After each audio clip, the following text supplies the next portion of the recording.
اے نبی، مسلمانوں کو جہاد کی ترغیب دو۔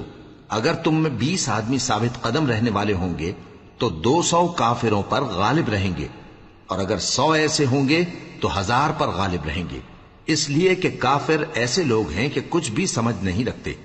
اب اللہ نے تم پر سے بوجھ ہلکا کر دیا اور معلوم کر لیا کہ ابھی تم میں کسی قدر کمزوری ہے، پس اگر تم میں 100 ثابت قدم رہنے والے ہوں گے تو وہ 200 پر غالب رہیں گے، اور اگر 1000 ہوں گے تو اللہ کے حکم سے 2000 پر غالب رہیں گے، اور اللہ ثابت قدم رہنے والوں کا مددگار ہے۔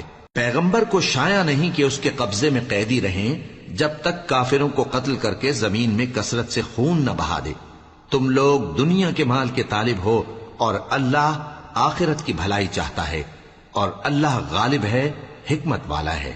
اگر اللہ کا حکم پہلے نہ ہو چکا ہوتا تو جو فدیہ تم نے لیا ہے اس کے بدلے تم پر بڑا عذاب نازل ہوتا۔